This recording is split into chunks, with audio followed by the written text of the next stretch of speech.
Welcome to ILoveGay today, and we're with Ivan Quintanilla from thetravelingiq.com. How are you, Ivan? Thank you, Matt, for having me on. I'm doing great. Thank you. How are you? Oh, very good. Are you in New York? I am in New York. So I've been in these very small four walls for a couple of months now. you are ready to get out. I am ready to get out. Yeah, It's interesting how the comfort level changes within the 2 months and even within 2 weeks. I was thinking today about, just I think about travel in general all the time and kind of when I would be comfortable to go to X, whatever X would be. And where I am now is so different than where I was 2 weeks ago. And I suspect 2 weeks from now, I will be yeah, in a very different place. And as I'm sure many of us are. So yeah, I'm eager to get going whenever it's safe to do that in a responsible yeah. way. Well, those destinations, those cruise companies, they want you to help tell their story. Last time I They last time I interacted with you, it was with a project. It was on the Vacaya cruise, in fact.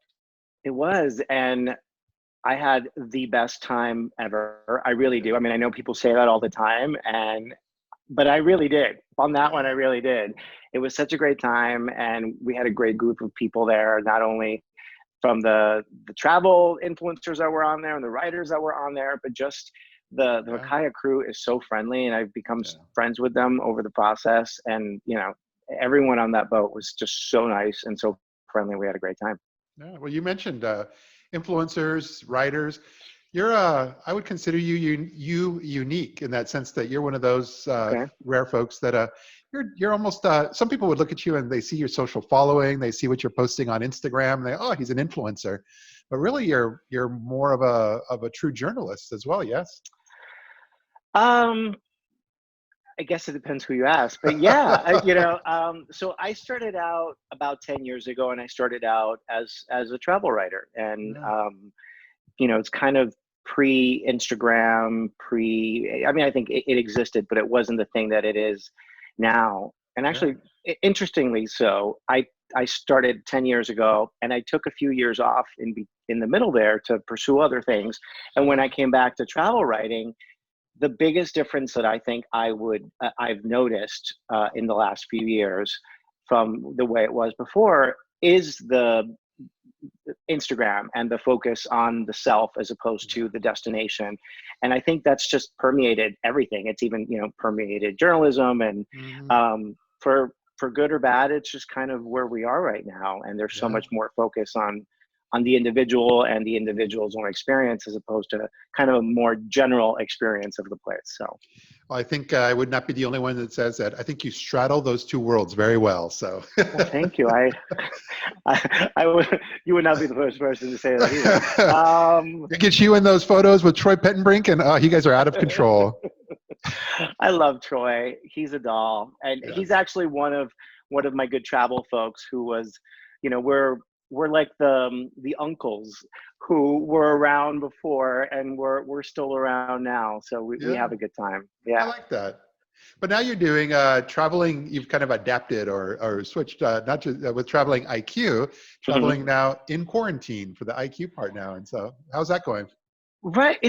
You know what? It's actually been great. When this whole thing happened, I think we were all trying to figure out how to re-engage in the world of travel, and everything was being shut down. And I just thought, how can I maintain myself in the travel sphere in some Yeah, capacity? And it started out kind of as just a way for me to create content by asking other people to talk about destinations that they knew well. And it allowed me an opportunity to feature other people in the industry yeah, that weren't necessarily getting um, noticed as much because we weren't traveling and we weren't posting as much.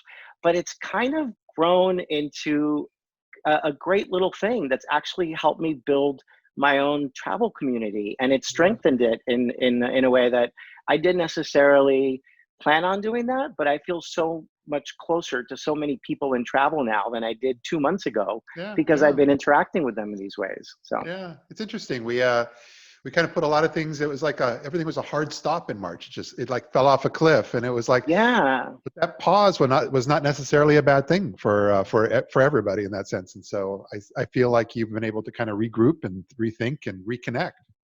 It's been good. I mean, Yeah. obviously we're all challenged by the current situation, but Yeah. it has been a good way to kind of remain active and still feature destinations and still continue exploring, not only for people who may or may not read my blog or my posts, but also just for myself to keep myself Yeah. entertained, because Yeah. that's a full-time job, keeping myself entertained. Well, you're entertaining us as well, so keep it up. Thank you. Thank Well, you. no, very much. Thank you. Just appreciate these few moments just to say hello to our audience. And I typically would run into you at one of these random networking events and travel events in New York. So I look forward to seeing you Yes. again when we're able to do these. Hopefully soon. Exactly. Well, excellent. Matt, Well, have a wonderful week. What's left of it? thank you. Take care of yourself, and thank you for having me on. Anytime. All Thanks. right. Bye.